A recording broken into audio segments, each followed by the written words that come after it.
Okay, welcome everybody. We are going to go through some of the VoxEdit art fundamentals to do with the actual program, but also to do with creating art within VoxEdit. As you all know, you're probably all very well accustomed to the software by now. But of course, there's plenty that we can always gain from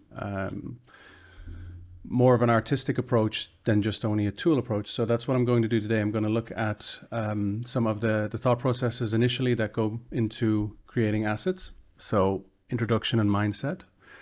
Then I'm going to open up VoxEdit and do a little bit of a walkthrough with it. There's probably, again, going to be plenty of tools you recognize, but hopefully there'll be a couple in there that will make your working life a bit more smooth and comfortable.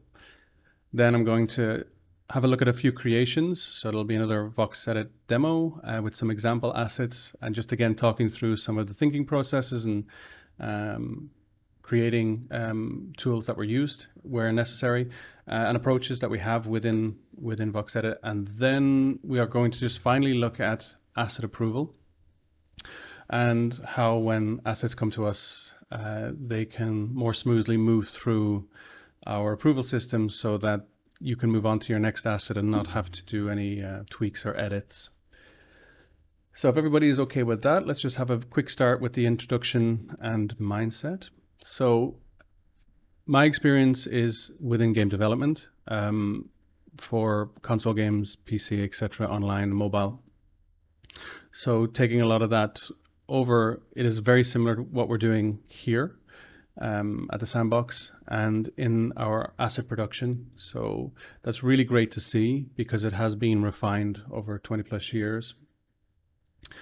But of course, with the wonderfully optimal way of making assets within VoxEdit, it can be a case of wanting to jump in and just make something instantly. But of course, when you're working towards a full goal, such as maybe you have a theme for your project, or you have a world image or a IP or something else that you're working towards, there has to be some thought that goes in beforehand. That'll help the actual production of assets ahead of time, because a lot of the decision making will have been made so that you can just sit back and make great art, do what you do best, basically. So some of the questions we want to ask ourselves before we start any asset, whether it be as an individual or in a team, is do you understand the scope of either what it is you're working towards as a team or as an individual? Do you know what you want out of this asset? And the scope being is if you want to make a super complex robot or a huge environment with several villas, what that requires from you time-wise, whether or not you have the knowledge, and whether or not you have enough of a way of being able to get that knowledge if you don't already. So with that in mind, understanding your scope is the first place to begin with. After that, you want to familiarize yourself with the art style. So the Sandbox has its own art style. It's, as you might call it, sort of simplistic and boxy, and that's a great place to start from because it's very easy when creating voxel art to just jump in there, as I say before, and then start making things. And before you know it, you have this wonderfully interesting, complex piece of art, but maybe it's too far off the style and the design of the Sandbox. So, of course, knowing your IP as well, it's still a sort of style and a design methodology that we want to kind of make sure we encourage in all the art that ends up in the Sandbox. Understanding whether or not you have existing templates or assets that are already made within your production to see if you can springboard from. So is there like maybe a creature that you're making that is already existing as a template? Great. We want to help as much as possible. So we're constantly adding to the templates, the character templates that we have within VoxEdit. But of course, if you have assets within your team that are similar or have parts, even just a hand or a leg or a foot, you never know. It can be very valuable. It's quite common to do this in the games industry, to have the head swapped out but to use the same body or hands from a default character or a template character within the studio just to speed things up. Yeah, because I think it was between PS2 and PS3, teams went from about 18 production staff to in the region of 70, and that was quite a jump. And that was just because of the jump in quality and power of the PS3 compared to the PS2. So it just gives you kind of an idea why, even when doing small productions like this, we still want to be optimal as much as possible. So see what already exists and then see if that can springboard you with your next asset. Make sure you collect reference. This surprises me still when people are like, it's okay, I know what this looks like. And then they start making art. The reason we collect reference isn't just so we can have someone else make those decisions for us in their design. It's nothing like that. It's because most likely there's a certain limit to ideas that you have in your own head, the images you can see as you picture the assets you're about to make, that kind of thing. And so we grab ideas from others and other art and other sources because we want to try and squeeze out as much information that helps define that character, that theme, whatever it is that comes from the asset, rather than just only relying on what's in our mind. Just imagine that any image that you have in your mind is like a blurry image compared to the real thing, but when you start getting reference, the image that's in your mind becomes more and more sharp, more and more clear. So please have a Pinterest board and fill it up. Have fun with filling it up. One of the things I find super interesting about having the Pinterest board is not only having voxel art, but having different types of art so that my inspiration doesn't just come from art that is made in exactly the same style. When you're working, it's always best to ask, is this the best possible design? Again, working within VoxEdit allows us to work super fast, but it also allows us to iterate very quickly. And sometimes you can feel sort of restricted by that. Like, I only have so many voxels to do this. How can I better or more clearly define this thing that I want to describe? But there's always going to be a better design. It's not about getting to that final best design ever, but it's certainly about looking at where you've gotten right now, evaluating it, and then asking yourself, is this the best possible design? What we would used to ask ourselves when I would do traditional animation would be, is there anyone else that would like this other than my mom? Because yeah, she always thinks my art is great. So let's see. Is my design readable? So this is a very important one, particularly when it comes to voxel art. Reason being is if we look at our art from any sort of distance, so as it gets further away from the camera, is it still clear what it is this asset is? At some point, of course, they become only a few pixels on the computer screen, but as they get closer, of course, then you can rely more heavily on the details such as the eyes and any shading that you might have painted in or any additional smaller shapes. But if you're making something like a very clear design, like a tiger or a lion or a dragon, something that you feel has got some very clear defined elements, are they readable as they get further away? And are you content with how readable they are up to a distance? This also goes for IPs. So having a color palette, understanding the color palette that comes with that, knowing if you're sharing a color palette with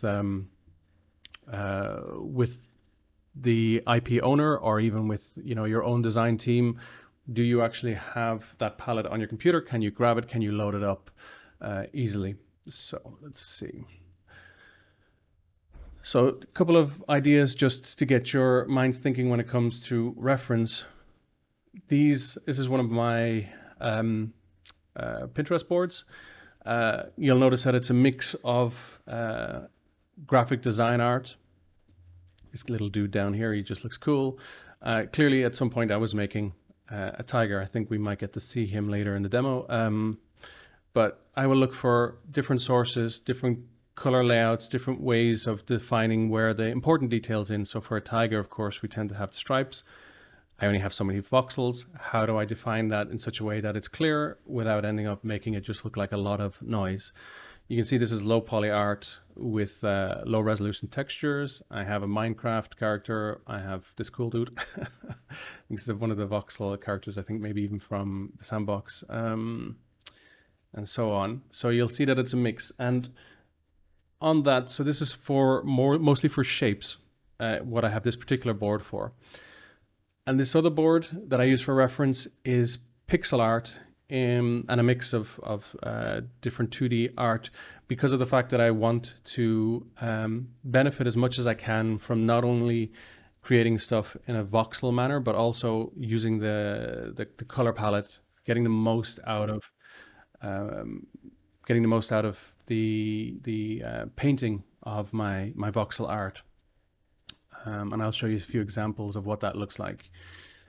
But this is a great board to have, because sometimes I'm thinking, okay, what colors go well together? And then also, okay, I want to create this sort of lighting or detail so that at a distance I can see it clearly. This is a place that I go to, so another super helpful board. And in this case, this is my avatar, as it were, or at least my self-portrait. And not only do I have, like, if you notice that the lighting on the bear here is quite similar to this one. Again, there's only so much I could have already had in my head, in my mind before I did this. But I use this as a guide. It's only a guide. It's not like a solution, because if you notice, he's got a nice face and I seem to be quite angry. So knowing that, okay, well, I like that the highlights are at the top of the ears, so I follow that through onto my design. I like the fact that the sort of ribbing of the furrowed brow, how it was lit, so I use that. So the further you get away from this guy, the more these shapes hold up, because of using the 2D side of it. And then, of course, I wanted to have the waistcoat and a shirt.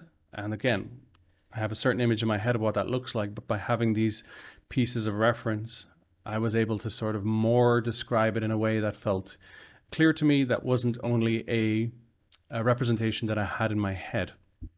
So this is basically the most important place to start from. So what I'll do now is I'll open up VoxEdit, and I'm going to go through the tools. So initially I'll start off with this guy here. It's just a log, as it were. And let's see. Oops. I have something that's in the way. I'm just going to move it. One moment. So what we have here is just a simple asset. And I'm going to go through some of the modeling tools. So to start off with, in case you don't already know, of course, you can click on the little pencil here on any of the assets to go into editing mode, but you can also go from here in the skeleton. And what's nice about that is if you have a complex skeleton with lots of pieces, you can still see them relative to the asset that you're editing. So it can really help when it comes to aligning assets and drawing them. As we see here, we have our modeling mode, we have our toolbar down the side, we have our menu across the top, material colors, layers, and palettes.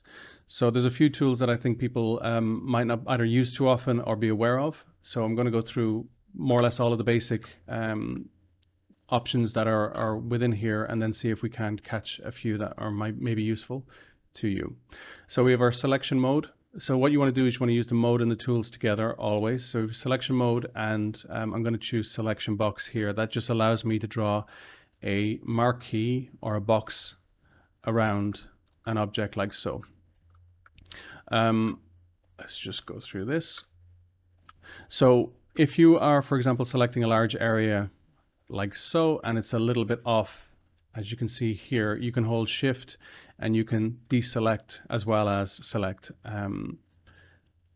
voxels. So that's one thing I think that is maybe not, people are not so aware of, is that you can alter your selection. You don't have to continually restart and then tweak the camera and then restart again and then maybe go into orthographic mode so that you get a nice clean side view and then get that nice clean line across here. It's possible to just hold shift and deselect small amounts or large amounts of your selection, of your selected voxels. This also works, so the selection mode also works with all of the tools. such as the pencil tool. So again, if you have a selection like so, you can hold shift and you can add to that selection, and if you click or drag over existing selection, those will disappear. This pretty much works for all the tools except for the drag tool. If you want to add to this selection, if you hold shift, it doesn't let you add. But if you have a selection like this and you want to add to it, you can choose the box tool and hold shift, and now you can add to that selection. So it allows you to be precise and not have to continually redraw a selection, or even draw each selection separately one at a time and edit them individually. We also have our face mode, and again, shift select. So please give this a try. It's super useful. After that, we have our create mode, our drawing tool. So this adds voxels to our selection. At the moment, you can see that the bounding box here is a little off. In other words, if I go to the front view, I'm in orthographic view, which allows us to see more with less depth or less angle in our viewport. So if we go back to perspective, you'll see there's now depth. This leaf here is not touching the edge, so I'm going to go back to orthographic. This button up here allows you to trim a volume. Basically, it will shrink the volume, the bounding box, to fit the model. So it's come down a little bit and in. If you need to increase that, we have these three buttons here, which are your X, Y, and Z. So red, green, and blue is X, Y, and Z. Those also relate to the color of the line that runs along the edge of the bounding box. So within this, of course, you'll probably find that quite a lot of you might not use this painting tool here, pencil tool. I use that when I'm drawing textures and colors because I find I can get, I can use things like my Cintiq or my Wacom pad, and I can draw more fluidly with this. We have our pencil tool. Again, this one can be very useful if, for example, you are creating a sort of pattern or a grid like this, and you want to do it quickly. And of course, you can, if you know what you're doing with the selection, you can also select like so. And I'll show you this in a moment, but you can copy and paste and just relocate that selection until it's somewhere you want, and you'll get faster the more confident you get with this. Make another paste, and off we go again. And then I'd have to just clean up a few voxels, but there's multiple ways of doing things like this with creating patterns, or maybe there's a shape that you like that you want to reuse. Okay, so that's the drawing tool, and copy and paste. As I say, I'll show more copy and paste shortly. We then have a creation tool and our box select. Yeah, you have to be aware on the box select that what it'll do is it'll draw right out until it hits the volume based on the normals of the face that you select. So the normals of the face mean the direction that face is well, facing. In this case, this one is facing along the x-axis. That's the red line. So if I draw on this face, it will draw outwards until it gets to the edge of the bounding box in the x-axis. This is not something I use too often myself, but it must be, it's probably super useful for more organic shapes, such as trees and such, when you can angle it at an interesting angle and just see what kind of results you get for things like branches or, yeah, as I say, more organic constructions. This is most likely the most common tool that you'll use, the face tool, sorry, the box tool. And what's really great about this is as you get used to it, you sort of realize how far you can go with things, whether it be selection or removal of assets, and how it reacts to the already existing voxels within your scene. This can be really, really useful, seeing as it really tries to help as much as possible using what is already available to you. So if I want to just continually build on this, I can just keep doing so, and it'll respect whatever is below it. It doesn't try to force anything back to the other side of the plane. When you get to a point where you're looking at your asset like this and you're not quite sure if you're seeing enough, these 4 buttons up here are for different ways to visualize your 3D model. We have the basic view, which just shows it with high detail lighting. in your scene, the model within your scene. This is one of my favorites to use, particularly when it comes to this initial stage of making shapes. This is the nice edges. We then have our quad edges and our voxel edges. What's interesting about this one here is, as you can see, it's sort of trying to describe where the quads will be drawn, as it were. We'll also get into that shortly, into how many voxels are in a model and also how many faces are in a model and the difference. And this one is just showing all of the voxels as individual grid lines. So my favorite one is the nice edges. It's yeah, very clean, and it updates very quickly as well relative to whatever you've just drawn. So let's undo that. After that, we have our face tool, and what this does is it grows out based on the normals of the voxel that you're clicking on in the same direction, and it does it one voxel at a time. At the moment, it only does it one voxel at a time, but yeah, maybe in the future we'll have brush sizes so that you could do this 5 voxels at a time or 7. But for now, you know, you just click like crazy until you hit the end of your bounding box, if that is what you need.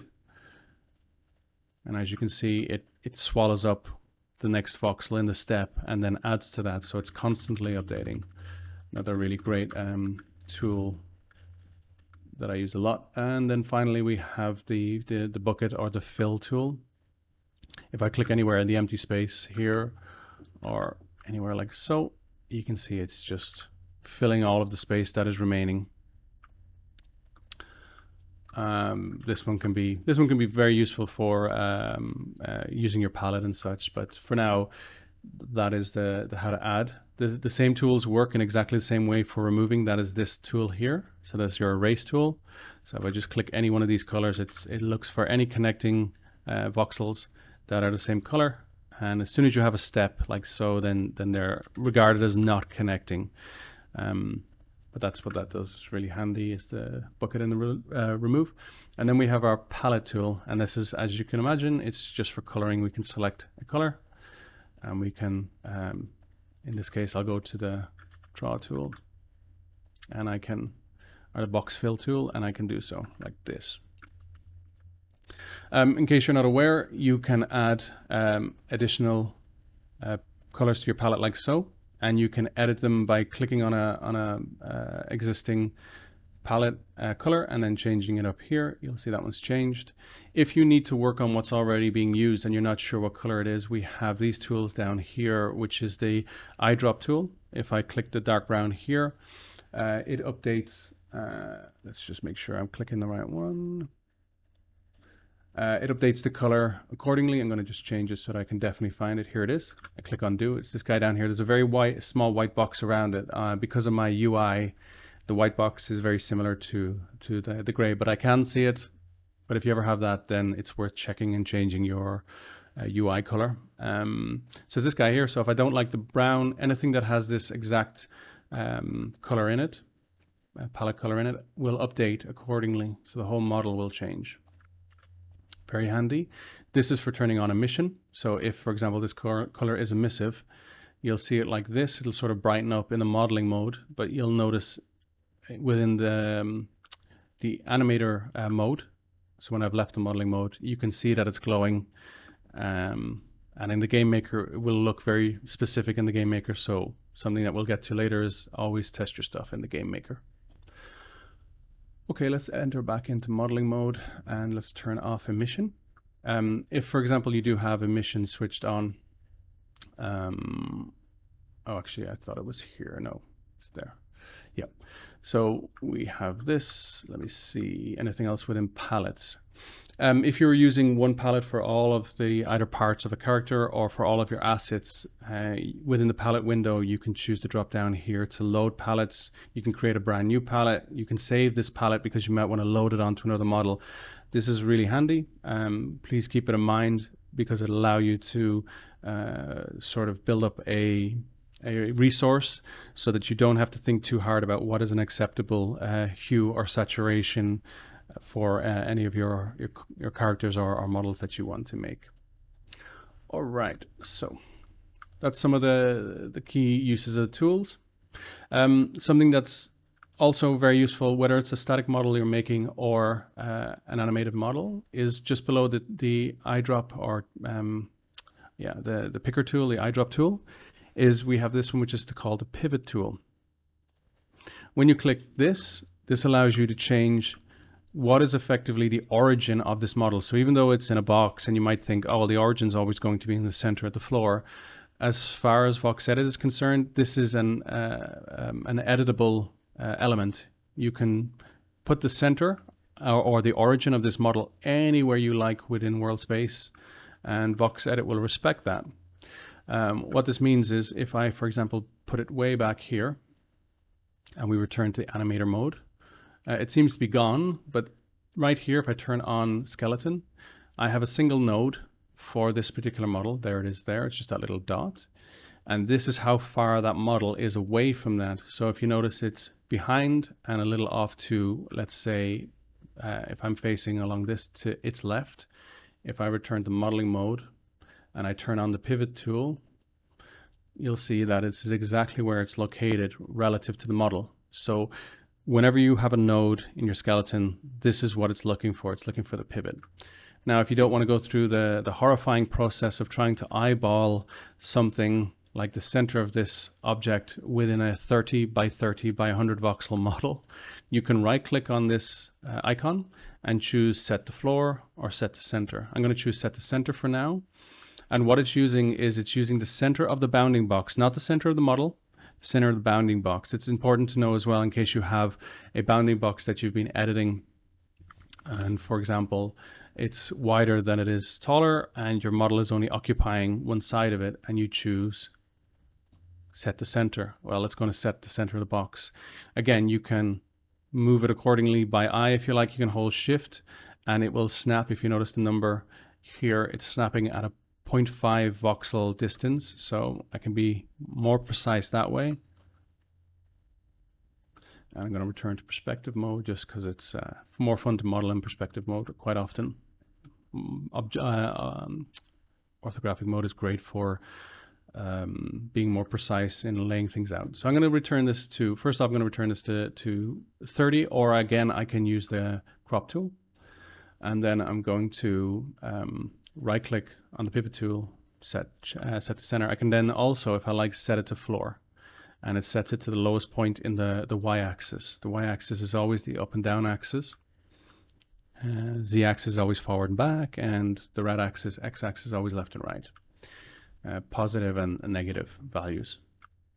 Positive is always the direction that you see the arrow facing in, so this is Z positive, and going back this way is Z negative.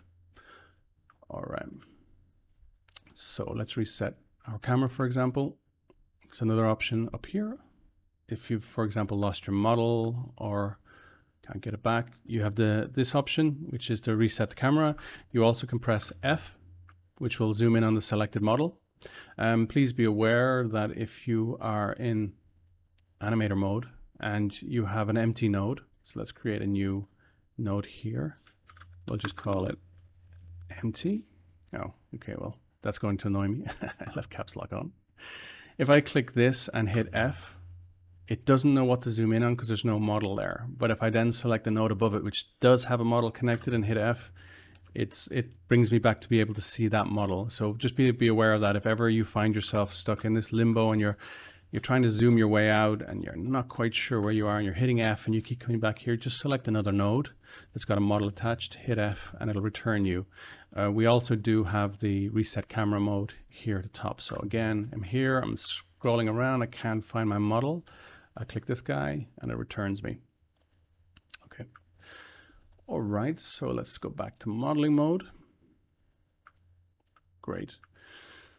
Okay, so as I mentioned before, we have, let's go back actually to our scene. And let's open this guy. So this is the guy we saw before. As I say, for readability, you'll notice as I zoom out, the face sort of holds up even at this distance. Hopefully the resolution is good enough on your screen. That's why we paint our voxels and don't just leave them flat. And I'll show you why in a second what that does. So you might think, okay, well, the shapes are pretty simple, they should hold up. But if I, for example, select this head, and this is, by the way, using our avatar template. So that makes it very easy for me to model a character, and I can just play with the proportions and stuff of the voxels, but as long as it holds up, I'm okay with that. So let's pick color. I can either pick the fill, but I'm actually going to use the selection box, and let's choose the default brown color. Let's just find where he is down here. Yeah, and fill. Okay, so now that's one flat color. So from an artistic perspective, the shapes are super important, but just as important are the palette colors, because as you can see, as I get back here, there's a point at which you can't even tell if you're looking at the front or the back of the head until you see the shapes from the side, and you can sort of recognize it's a nose, an eyebrow, or suborbital ridge, which is the area above the eyebrows, and ears, and maybe even you'll need someone to tell you that it's probably a bear. So that's something to be aware of. If okay, so I can't, once I've left the modeling, I can't undo that. I should have made a copy. So I'm going to go back, I'm going to click no, and when I reopen, oh, it saved the model, so that's my own fault, but I always have backups, so keep that in mind. Let's see, what else have we got here? You can see I've put in highlights and shadows in areas that I want to hold up better as it gets further away. One thing that I find quite often is mirroring assets. So sometimes what you'll have is you'll have one model for one side and you have to place it on the other. Easiest way to do that, of course, is to select your model. And I like when you highlight it in the library that you can duplicate it. So let's call this one left arm 2. So we have a sort of backup left arm. And we have our current left arm here. So if you need to remove a model, you can unlink it. You can also, if you've left it on there, you can get your new model that you want to go on there and drag it and drop it on the left arm. You'll see that the model in this instance has flipped because we made an exact copy of this model. So most often on our avatars, they're just flipped in the x-axis. So I'm going to go into modeling mode. And this is what I meant before when you use the pencil within the skeleton box. This is what you see. I'm going to turn on pivot mode. And up here, some additional tools are our rotate tools and our flip tools. These are really handy. These are our mirror tools. So when you model one side of your character or your environment, you can duplicate that. But let's, for example, just rotate this. You can sort of see the model rotating around. So you might think this is okay, but it's good to know what you're looking at. So what I sometimes do is if I'm working on a new template and I want to swap out the models, I will put some marks on the model that I'm copying to know if I'm looking at the front or the back of it, of that particular model. And in this case, I know that this is not correct, so I'm going to undo it. And there we go. And in this case, it's always the flip x-axis. That's the only thing I need to do. And now this is actually a perfect mirror. And I can come back, and now my left arm looks like my right arm, but it's flipped. I mentioned earlier about copy and paste. So copy and paste has got a lot of super helpful attributes or uses for it. One of them is sometimes if you are, for example, having to constantly flip back and forth between models, one option, at least it's easier when you don't have to flip things around and you just don't want to keep applying things and reapplying, is sometimes what I'll do is I'll use my selection mode. So selection and select a marquee, so box around everything, edit copy. I'll go over to my other side, in this case here. And again, this one won't be quite as smooth as I might like, but I can delete this. So use the delete button and selection, edit, and paste. It pastes the model back into this new area in the same way, but depending on if it's whether or not this is what you want. I use it for mostly adding things. So if I have, for example, a hat or some eyes or part of a body or a face on a character that I like, I will save those out to a folder, a folder full of VXMs, and I will load them into a new model, and then I will copy and paste them onto another asset so that I can make a brand new VXM. But in this case, you know, we can flip this now, but we would have to change the pivot. So this is one of the reasons why I like copy and paste. Is in an instance like this, it's maybe not the ideal, but just to show you it working we have pretty much the same outcome with one extra step, but that's how copy and paste works. So it saves you having to pull stuff over and rename stuff and make duplicates, because normally what I would have to do is I'd have to delete the left arm, duplicate the right arm, make sure I give it the right name, etc., etc. But in this instance, all I would have done is just copied it into the existing left arm template and then done some edits in there. Let's just get rid of that one. Great. Okay, so let's see what else we have. So I'm going to select the body, the chest. Okay, so another thing, I'm going to use another model for this, is understanding the difference between voxels and faces. So here you can see within modeling mode we have voxels. And if I come back here, we have faces. This is actually the important one. It just takes a moment to update because this is the amount of faces for the whole visible model. All of the assets that are making up this character. It's 648 faces. I'm going to show you something with the head. So what I'm going to do with the head is going to go into modeling mode. And first things first, we have this over here, this layer panel. It's maybe underused. It's super cool. I like it a lot. If I use the box mode and the erase tool, I'm going to go to my halfway point. If you, by the way, turn on one of your mirror tools, such as the mirror across the x-axis, you'll see this shadowed line which tells you what axis you're going to mirror across. If I select this and then drag up here, it actually mirrors my deletion. So that can be a little bit frustrating if you have to keep going back and forth. So what I'm going to do with this guy is I'm clicking from this voxel space down here to this one here on the top corner of the collision area. And the reason being is I know what that'll do is select all of the voxels within that region, like I've got right here. So I've deleted half this model.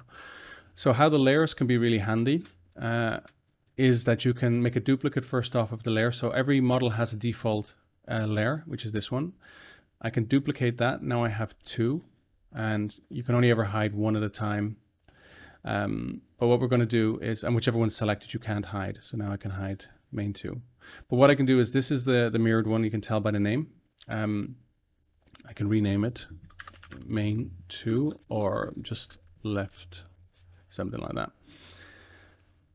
Right now you can't see it because it's made a duplicate on top of this model. But if I use my flip X option, it will use where the pivot is, as you can see here in the middle of the head. It'll use that to flip across.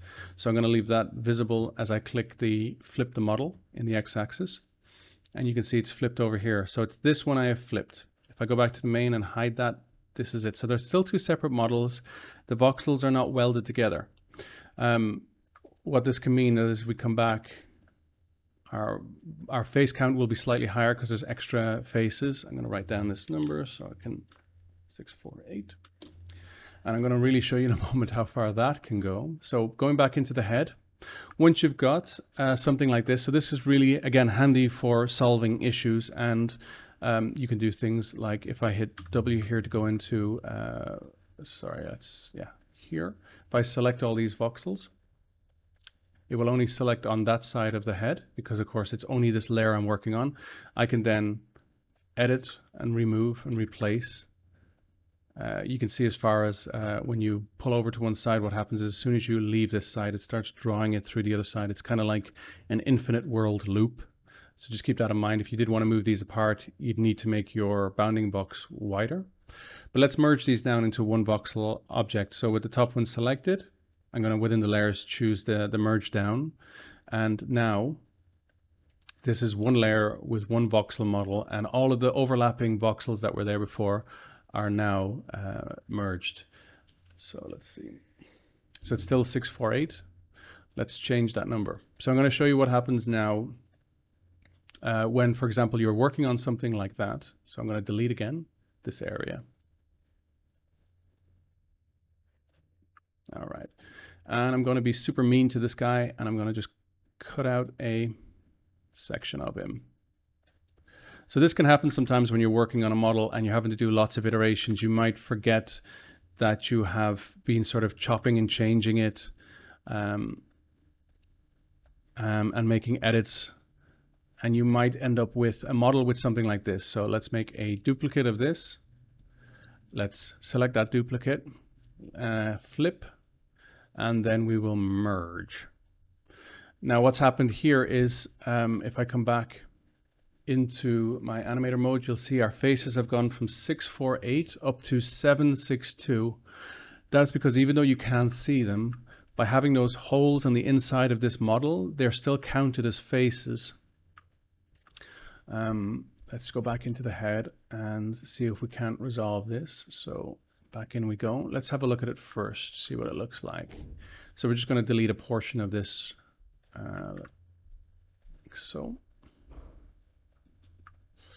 you can see there's part of the hole on the mirrored side, and if I turn on the nice view, you can see we have all these holes. Basically, a face is any four-sided quad, as it were, like so. So in this case, it would actually be these two together or these two together plus one. This whole thing is not a single face. That's not necessarily something to worry about, but every time we have a change in direction or a additional increase in height or depth, like so. So if I start cutting a hole here, all I'm doing is adding more faces, and that's going to count in the game maker. So a few ways of fixing this is to go into modeling mode, select your color, create mode, select your color and your face mode, and sort of wing it. You can hope that you catch everything by doing this, but you can't always be totally sure. Because you can see I'm now, if I continue this and then I just close this one off, you might think, yeah, it's solved, but I know that there's a hole in there. I can just tell. As you see, as I cut my way in, I've left that hole there. So you need to be careful of this. If it gets too complicated, it can be very hard to resolve. Thankfully, in this case, I know that it's from a mirror. So to do so, I can just do what I did before to actually create the mirror. Let's go up here. I'm going to again choose from the bottom of this box. I'm creating a sort of invisible selection box. And now I can start filling this. And off we go. Let's select the color using the eyedropper tool. So it just so happens I know how I cut that open. So that should take us back to 648 faces once I do a duplicate of mirror. So duplicate the layer, select a new layer, flip, merge it down, and return. There you go, and this should say 648. So we managed to solve that issue. So please always be careful with your models. Make sure they're clean, they're empty of any voids, any missing voxels. It's worth just going through it sometimes when you're looking at your face count and you think it's very high. I've got like several models like this. They're all around 500 to 700 faces. Why is this one over 1,000 and I don't have lots of little details like fingers and toes and teeth and stuff that might end up adding to that face count.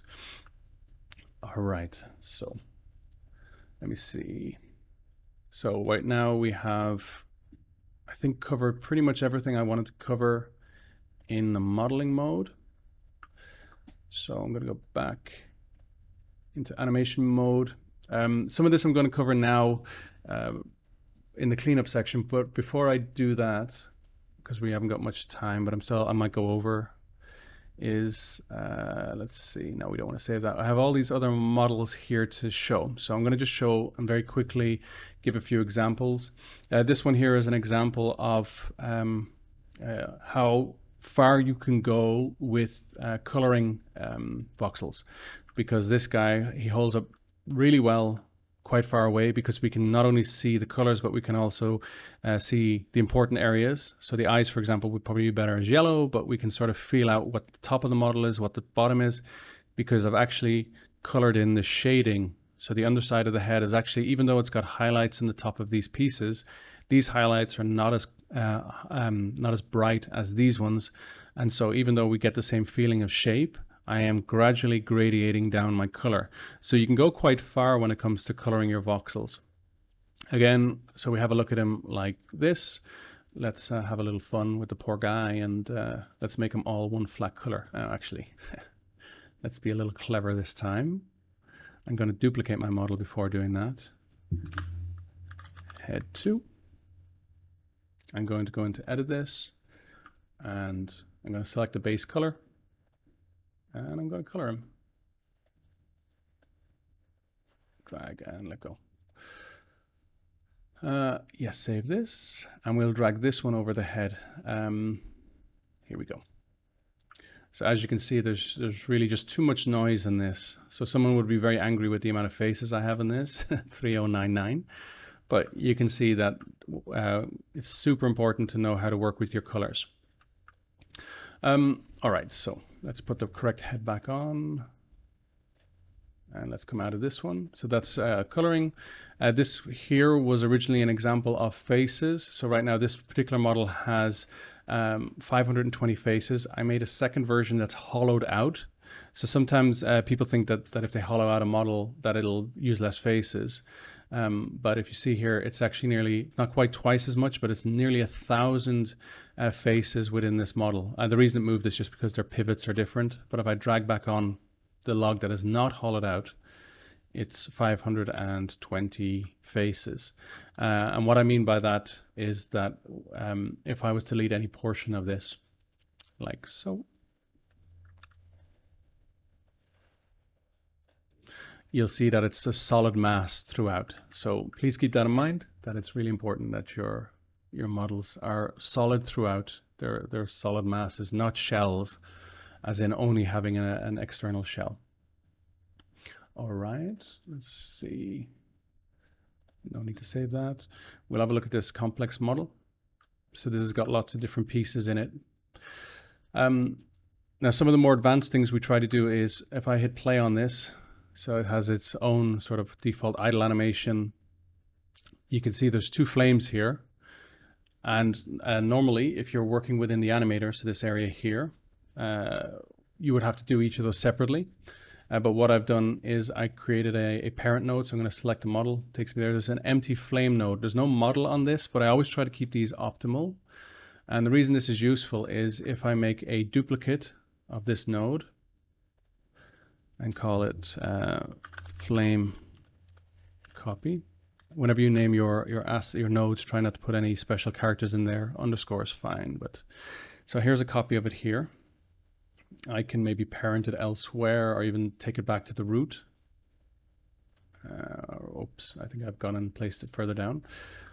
Let's select the model, hit F. So this is one of those flames. I can now place that anywhere I like so. And hit, let me see, as long, all right, so now I've gone and added a key, so it will move around. Because I moved both of them, I actually changed the position of both of them. But it means what I can do is I created the flame for only one of these candles. And what I did is I made a duplicate, moved it over, placed it, and then set a key on the empty frame at the beginning and the end. So in this case, it would have been this one here. And I can place it on top of this particular candle. I also want to make sure that I don't get it cutting through the model like here. So it'll take some finessing, maybe even some rotation. And once I'm done with that, I have my new key here, my new position. I'll hold C, left click, and I can drag that key all the way to the end. There's a rotation here, which is why we have a key in the middle, but I'm just going to delete that for now so that we can see the exact same flame moved from A to B. So it sometimes can be really handy to sort of create what you might regard as a bit of a what we would call a prefab or a nested animation. So this animation of these 3 flames swapping out is nested within this one here. There's going to be a lot more detail in the animation workshop for you later, but these are just some of the things that can be quite handy on a general basis when it comes to modeling these and setting up your scenes. These 2 are the same bottle, just with a slight modeling difference and clearly a color palette difference. Let's see. And how I made this table, I tried to, as much as possible, be as optimal as I could. So if you look over here, you can see all of the assets that are in this, including parts to make the candle so that I can have a slight angle. So when it comes to modeling, you'll find that as you make something, you might need to refine it a few times. Let's see. So we have the skulls. These are the same skull. This is the underside of the table, which is here. The table seems to be floating just a little. I might have ended up moving that. And the legs are actually both legs. And the reason I did that is just so I could have a different detail set up on each side and still keep it optimal. So at least when you see it from here, they don't just look like a copied table leg and on the far side.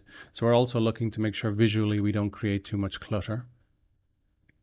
Too much noise that is, you know, the human eye can see patterns and sometimes we forget about that and we just make one leg and we copy it 4 times and we don't rotate it or we don't create any sort of inconsistency between them. We just leave them and it becomes very clear that they're just copies of each other. Remember that the Sandbox, it's not a low poly environment. We're not looking to keep things in a sort of what you might call a Minecraft kind of way. We're looking for as much artistic and creative exposure for our assets as possible. We want them to stand out, and we don't want them to become, I guess, 3D memes, where you know everything is just the same asset but slightly moved, but you can tell that they're all the same asset. So even the top of this table here has got, if I move it out, it's got 2 planks. And then those same 2 planks are copied here. I believe they're the same 2 planks, unless I created 4. Yep, the same 2 planks, but they are then flipped. You can even see from the axis of the node, they're flipped and rotated so that there is, even though it's only 2 assets to make the top of this table, I get enough difference in the artistic look so that it stands out as being a single piece of art that could have been made up with a lot of detail. Okay, so next one, just to show how optimal you can be. So this here looks like a pretty complex asset, but if you look over here in my library, I only have 5 assets in this. And if I grab any one of them and move it out, you can see how it's modeled. When I originally made this, I believe I had, for the top part, which is an octagon, I think I had nearly a piece for every side. And then as I optimized it more and more, I ended up getting down to only 2 pieces for the overall shape, and then a few additional pieces for detail so that I can create this pattern. If I bring them all up, so if I also bring this one, not that one, this guy, if I bring this one up, you can start to see how the pattern comes about. It's made of these 3 pieces, and this is sort of the end piece. So that's how that's made, but in reality it's only 1 asset, so it's 3 nodes and 1 asset. So if I bring them down, all rotated, takes a little bit of time. They don't always align perfectly, but you do want to try and hide as much of that as possible.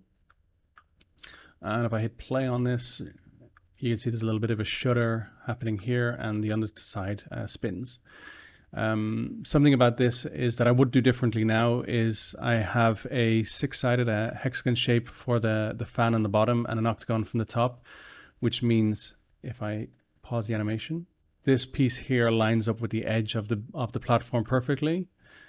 This one does not, and this other one does not. So it's, yeah, not ideal. I would have liked them to have all lined up perfectly, but this is just what happens sometimes as you spend a lot of time working on something and then you look at it and you realize, oh, in hindsight, I thought I was being creative by making them slightly different shapes so that they don't look like, as I mentioned with the table, they don't look too much like copied shapes.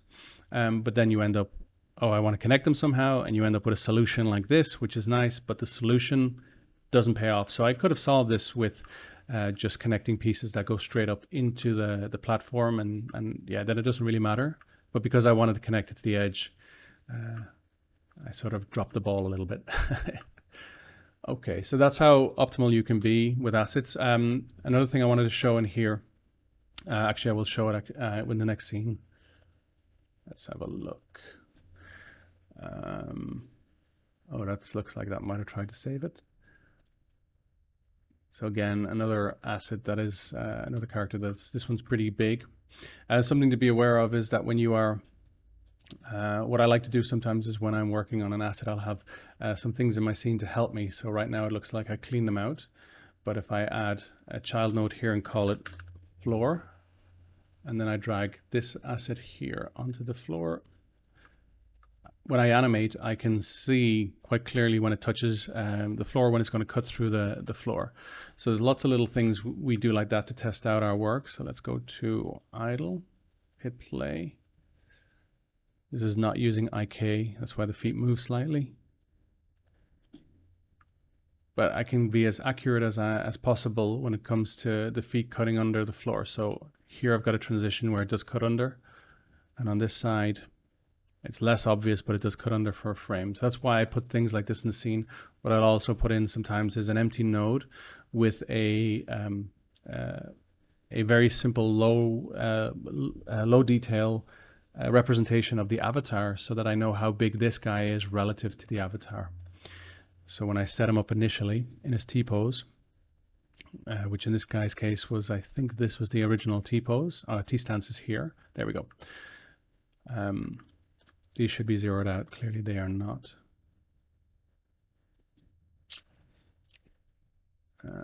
Let's see. I can put the avatar next to this and I can see how tall he is relative to him. Let's see now. So we've run about an hour. There's one last thing I want to cover. So we've had a look at a few examples of assets and how some of this stuff can be used, some of this modeling choices, and some animation setup, as it were, when it comes to more detailed models. There's a lot more I'd like to do for basic shapes such as spheres and cylinders, but that again can be covered in another workshop. But for now, just coming back to the home screen. One last one to look at. This is a mix of detailed textures and sort of what you might call complex setup. If you notice over here in the library, I have all these assets, which if I select one of them and pull it out, you'll see how it is.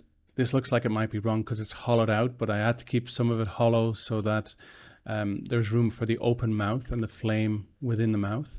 So I have a few animations. I have off. This is what it looks like when it's switched off. I have on. If I go from off to turn on, the eyes pop out, blink, and then he opens his mouth, and then he would go to on, which is a loop, and then off. Boom. He blinks, and then he goes back into quiet mode. So this is a mix of pretty much everything that I was showing to do with shape. So from a distance, I want him to be readable. So let's turn him off. Pretty much see that is a pumpkin. I hope you can see that's a pumpkin from a distance.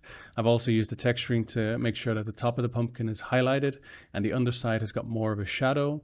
I even cast a shadow onto the leaves because I knew that when it was animated that it would not be moving away from the leaves. So I sort of created what you could call shadow or even ambient occlusion. Even through the streams, the cuts through the vertical of the pumpkin, I added some depth by adding darker voxels, colors, darker pixels, as it were, as I went down. So this is an example of when you put it all together. All of the information that I mentioned before, like the flames. So we have the flames. If I wanted to have more flames, let's see if I've done this for this particular model. So let's go to on, pause, select this model. Yeah, I've even put this one under an empty flame. So there's let's say a 95% chance. I'm going to say, I know it's 100, but this came from the other asset.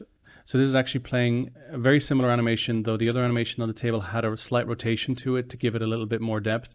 This one I added a little bit more up and down, but this is actually the same animation that was on the table, just with a different set of assets. And that's what gives it the look. So reusing assets, as I mentioned at the very beginning, it can be super handy. It will take some time to finesse it, but at least, for example, in this case, I'm not recreating the animation from scratch. Make a few tweaks, make a few edits, and then the biggest job is just creating interesting looking flames for the inside of this guy's mouth. All right, so let's return to our presentation slide. So when you've gone through your models and hopefully it's interesting and the team likes it and you like it, there's a few things that you can check. Here we have at the Sandbox that I believe all of you will have access to is the common mistakes to avoid. You clean your asset folder, trim volumes, pivots, etc. If I open that, you can see it here in PDF form. It's very detailed, very clear. I believe it is also on the is it Gitbook area. Maybe Becky can confirm that. But yes, you can see that there's some really great help in here when it comes to understanding how to deal with things like z-fiding, clipping, how to set up your rigging and animation. So let's just go back to the slides to see what some of the regular checklists. So you want your assets to, you want someone in-house always to have this list. You want it yourself, but you would want to approve your assets in-house to the same standard as the Sandbox. So one of the biggest things that we find is z-fiding. It happens to myself all the time. I'm 99% sure I can find it in one of my models, not this guy, but I think if I open the big guy, let's see if I can find z-fiding very quickly. I believe the jaw, if I remember correctly. I just wanted to show because it's like, oh my God, how did that get by? So you can see it happening here if I close the mouth too much. So if I wanted to hide his teeth, the moment I do something like this, you can probably see as I move it, the amount of noise. That will come back to me again and again until I solve this. So if this is going to be something that you can animate like this, then this cannot happen. This z-fiding that you see happening here cannot happen. If, for example, I know it'll never happen, well, then we're good. But you have to be sure of that. You can't just say, it'll be fine. So it's best if you're going to do this to do a test animation just to prove it. Pivot placement, as I mentioned, you can do that within the tool very simply by choosing set to center and then set to floor. Quite commonly, this is where you will set it for your static objects to the center on the floor.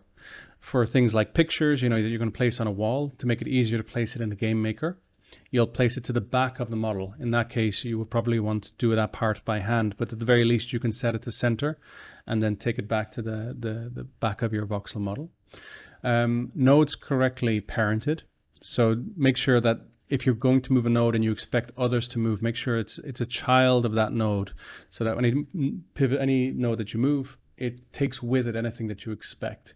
So for example, the pumpkin, that is not an over complicated rig, but I did have to be as clever as possible with it because it had so many parts that were not moving as well as parts that were moving. So of course, some things I didn't want to follow other parts, and some parts I needed to follow each other because they made up a solid shape. So please check, test your models in the animator. Make sure that you can just sort of rotate them and move them, and they move and rotate as expected, particularly if you're not the person that's going to be animating them. Your asset maximum is 512 by 512 by 512 voxels, which is 16 by 16 by 16 block size. This one I have a very simple model. It's like a single voxel VXM file that is just like a silhouette of the avatar. It's the correct scale, the correct proportions, and I bring that into nearly every scene to make sure I don't get too excited and end up making a model either too big or too small, and then put it in the game maker and I realize, oh my gosh, that's not what I wanted. Make sure your animations are smooth. Wherever there's a loop, make sure there's no pop at the end. Please make sure your animation naming is correct. So even if your VXM files and your nodes are not named in any specific way in VoxEdit, though it is always good for yourself, especially within your company, if you want people to be able to work through a model that you might have created, or even yourself 6 months ago, and you open it up and you're like, oh, where is this node, or where is this VXM file?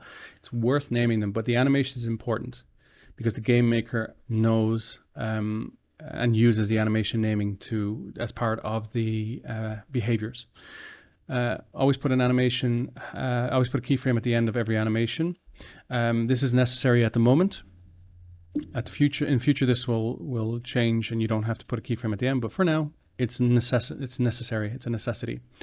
Optimize your collision boxes. Again, this should say first frame, and the default anim. This is, I think, changed up until recently, where it looked at the whole animation and created a bounding box or a collision box based on the whole animation. But now what it does is it looks at the default animation and the very first frame, and it creates the collision box for the model or the character or the animation from that.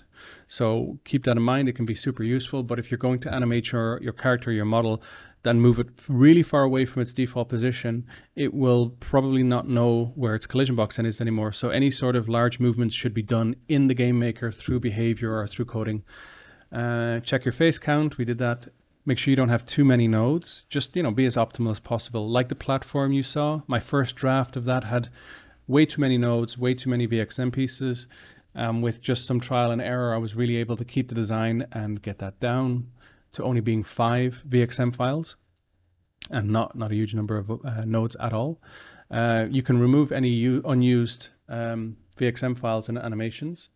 I'll just quickly show you that here. So if you have a model like this guy, let's press F, and you have, say, a lot of VXM files, you can easily clean this up by clicking the 3 arrows or the 3 dashes here and choose delete unattached. It will delete any VXM file that is not attached to a node. So in this case, I hit delete. There's only one. I know which one that is. It's going to be one of these two. So let's go to delete unused, unattached.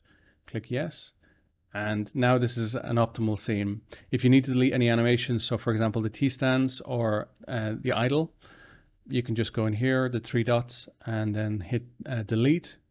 If you only want to keep one animation, and maybe you have 30 or 50, you can click this button here, which is the cleanup tool, and it will delete every single animation in your library except for the one you've selected. All right, we don't want to do that just yet. Naming, avoid symbols, I mentioned that earlier, nodes, and test in the game maker. So last thing we will do is just open up my test scene in Game Maker. I suggest that you do this for every single model, no exceptions, because how it looks in the Game Maker is going to be different from how it looks in VoxEdit. Not usually different, but enough. All right, so let's add a model in here. So let's see, let's put in the caveman. Here he is. This is my caveman. I'm going to drag him. I'll click him first and then drag him here. So I'm going to select a few of him. I'm going to select the move tool. You only need to know the basics of the game maker to be able to test your models. But it's good to sort of keep picking up on more and more details from it. So let's make this guy, give him a behavior. Here's the behaviors of the selected model, the selected character, and let's change him to prey. And then let's change this guy behavior to predator. And I'm going to hit play. So I am actually also the caveman in this scenario, but we have 3 cavemen over here. This one I believe is prey. So I can see his animations, especially if I hit him. Okay, and this guy, he should be a predator. Ah, he's attacking me back. So it's a good way of sort of being able to test out different kinds of animations, and they are based on, these ones in this case are based on the avatar.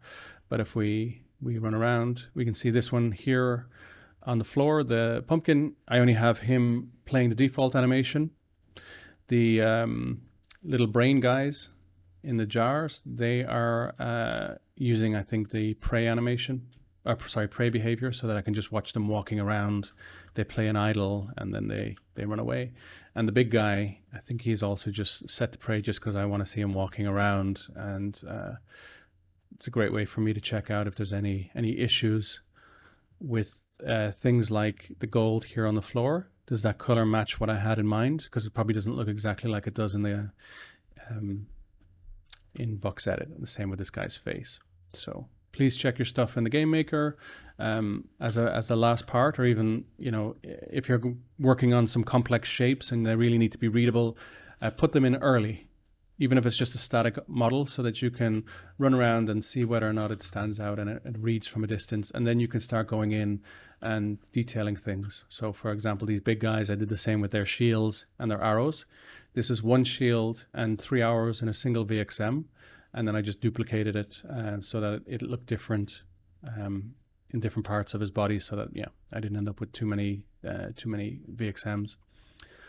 All right, I'm going to hit Tab, brings me back to the editor, and then I can click the home screen, and that allows me to leave. If I want to save it, I can do. So that's the quick overview of the game maker. All right, let's take us back to the slides. I believe that is everything. that I wanted to cover. As I say, this is sort of a pretty broad overview, a lot of information, a lot of talking. I hope for some of you there's been at least 1 or 2 points that you've not seen before. For everything else, I hope it's a refresher and gives you an idea of what is available to you, what's most important, and maybe also adds a few extra questions so that you can maybe dive deeper into the tool set, because it is more complex than what I just showed. I would probably want to have 3 or 4 of these kinds of workshops to really go into detail, but we didn't really miss anything of super high value. So, and as I say, you're going to get a specific animation workshop in the future from Giovanni. Becky, I believe that's sort of my pretty much everything for myself. If there's any questions. First, I wanted to mention the common mistakes to avoid document that you were showing.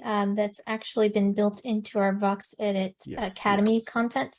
But that you can easily find it by looking up VoxEdit Academy in a search online. But we also have those links available in our community. The content for this one was great. I noticed you shared a lot of things that I think a lot of people might not have explored into as much. I think especially that technique, that cross technique where you're making hexagons and octagons easily with different shapes. I don't know if a lot of people are using that. I don't see it as much. So that was kind of a really fun one to see broken down a little bit more in some different models, especially your advice about making sure you're kind of using the same geometry base for a design to make sure everything lines up nicely. That was really great. You were showing that log, and I was thinking, I've seen a couple of people working with layers to be able to have maybe, a skeleton, like maybe a scary character with a skeleton underneath the surface that they may use for other models, and then maybe a skin layer on top, and maybe it's a zombie that's got damage on the body and you want to show some of the skeleton underneath, but you don't want to have to rebuild it. You want to sort of play around with that upper layer. Yeah. And so that might even be an interesting use of layers. Anything that would need to have different layers of damage, where you sort of want to decide how much damage or where or whatever do I want to put on this thing. Yeah.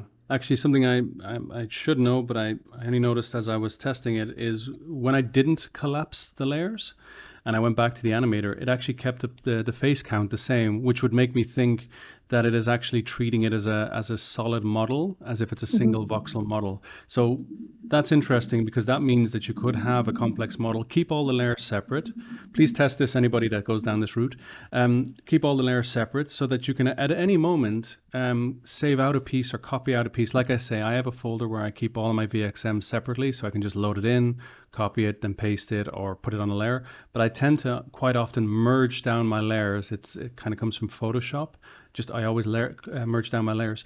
But if you can keep them separate, then that's super cool. So you could have something like, you say, a zombie with some ribs sticking out and maybe some internal organs. And each of those could be its own model without the overlapping pieces being part of that layer. And then you can come in and say, oh, I already have a rib cage that I modeled for this. Go in, grab the layer, copy the model, take it elsewhere, and you don't have to rebuild it. And it hasn't affected the game, because it seemed that, at least when I went back to the animator, it had merged it into a single polygonal model, as it were, for the game in the end. We are working in voxels, but as far as the game maker is concerned, it is working with faces. I thought that was interesting. It's something I'm going to have to test out more. I'm already wanting to open up VoxEdit again and check that theory. I had a question. Do you have recommendations for, I know the more nodes you have and the more faces you have, the more it takes away from resources for a game. So if you have something with a very high count of either one of those, you don't want to use a lot of it in the game and in a small area, or you'll really significantly slow it down. And then you're going to reduce what you can put everywhere else in the game. Do you have any recommendations on what, we obviously have an upper limit of what we suggest for those things, especially face count. But what do you think is really optimal? What looks really good, gets the job done, and just, do you have a target you kind of go for with basic things, but then you might have special guidelines for yourself for other things that are a little bit bigger and more complex? Yeah, like for example, if I look at this guy here, you'll notice that even though he has 4 individual fingers, to kind of keep the poly count, sorry, the node count down, I decided, well, actually, I don't know why the rotation location. Oh, it's um, these 3 fingers. This one VXM, even though it's three models, it only has one joint affecting all 3. So that was a choice to keep things optimal. Normally for a character, the lowest poly count I think you can have is 15, 16 nodes. And so from there, I then decide, okay, where do I want detail? Do I want them to be able to wiggle their toes? Do I want them to be able to open their mouth?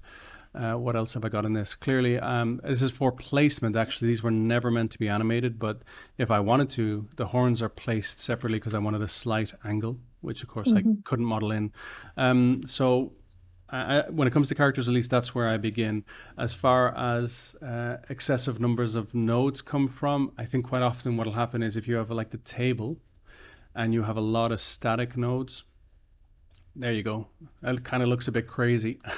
And there's even some overlapping nodes here. So even though there might be one here, there might be 2 or 3 pieces on it because of how maybe I made the candle or something like that. So that's just something to be aware of, that this looks heavy, and this is something again that needs to be benchmarked. We sort of have relatively decent ideas of this, but because none of these animate except for a few, which is the flames, it's not too resource heavy. So that can be something to consider, is how many of these are going to animate. That doesn't mean that you can use as many as you like, just endlessly, but it is good to know what they're used for. And then looking for ways to, for example, if you had several bottles all in a perfect row, well, then that might be better to be one node and one larger VXM file with all the models connected to one node. But if each bottle is like slightly rotated and placed off center, then you need to sort of look at the nodes and say, how far do I want to go? In these examples, it's so small I wouldn't worry. But if you had like a tree and you were doing this for every single leaf, I'd have heart failure. That would not end well for me. I'd be like, oh my God. It's good to think about what the best solution is to simplify as much as you can, depending on what tool you're working with. Yes, as much grouping. We have a question that was sent to me. So just, I guess, for example, how would you approach this to make like a cockpit of a plane where it's sort of like a nozzle, like a cone shape? How would you go about it without using a bunch of voxels and keeping it as clean as possible? Oh, it's a great question. If I understand correctly, then we're talking about only the inside of it. So maybe we're looking at it from a first-person shooter kind of way, where you're inside it. I would model it using very flat planes. So do I have an example? I don't know if I have an example that I can show, but like this guy here, for example. So what I wanted to do was I wanted these scrolls, and they don't necessarily look like awesome scrolls, but they look like scrolls. These are made out of single flat planes, and of course, as I optimized them, I made the opposite side the same once I got the right dimensions. But I used the nodes and angled the pieces until I got the shapes I wanted. Now, this is not a super complex shape, but as you can imagine, the more nodes you add in, the more you can play around with the angles that you can have. It's infinite, once you start using nodes. It's one of the things that makes VoxEdit really stand out from any other voxel tool, is that we actually have this skeleton tool. So for the cockpit, that's how I would start. I'd make a flat plane for just one of the sides. I would decide whether or not it's a hexagon shape or octagon shape or even decagon, or just to show off a dodecagon, which is 20 sides. I remember that from high school. I don't know why. And then you would just sort of put it together, try and get the shapes to be correct, put it in the game maker, see how it feels, and then from there build up from there using the same technique, using more flat planes that are angled and rotated rather than stepped voxels. Stepped voxels is still something you're going to have to do, and that's fine, and that can be useful to keep the style as well. But when you're making a very complex shape, like the dragon's face that I showed with all the details, and then you see that without any color on it, you can see that it just becomes a lot of noise. This guy here. So it looks fine like this while we have this detail, but we're up to 3,000 faces. So if I was to do this again, I would probably look to try and find ways to make some of these more pointy pieces out of additional, added a few additional nodes slightly rotated, and then I would try to group them. How many of these, if I was to put one part of the voxel here, another part of the VXM here, and then rotate that node, can I use that in such a way that I can actually build both of these shapes off like 2 or 3 nodes maximum that are rotated and angled? So it's just trying to be creative and clever, but for a technique for something like that, like a computer system or a desk or anything like that, I would use nodes and flat planes as much as possible. That's my recommendation. I hope that answers correctly for what was being asked. Yeah, and it's funny because I remember watching like Lego Masters, and they call it greebling, where you have too many little bumps and it makes it hard to figure out what something is. And so, I look at examples of really great texturing to try and figure out how to make things as flat as possible. And I think one of the best ones that we saw early on was last summer's Shrine of Truth. It is the Shrine of Truth. And it was just incredible how much detail went into this, and it's a huge landmark and has multiple pieces. But what's great about it is it looks like it's got so much more depth and detail to it, but they've made it simple so that you can have a space not only that that has lots of steps and things you can go up and crawl inside, but then this inner column where you can climb around inside of it and jump like parkour inside of it, like a little mini play space to go up to the top. And it's sort of rewarding in itself. And that's made possible because it's got more flat surfaces so that you can actually, keep it simple and have that.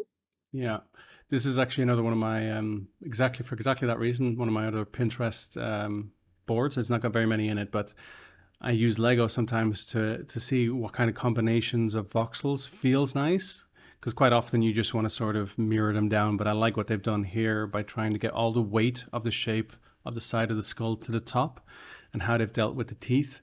And then and then the others are, as you mentioned, sort of flat planes. If I come back out of this, oh, okay, it doesn't want me to go back for some reason. There we go.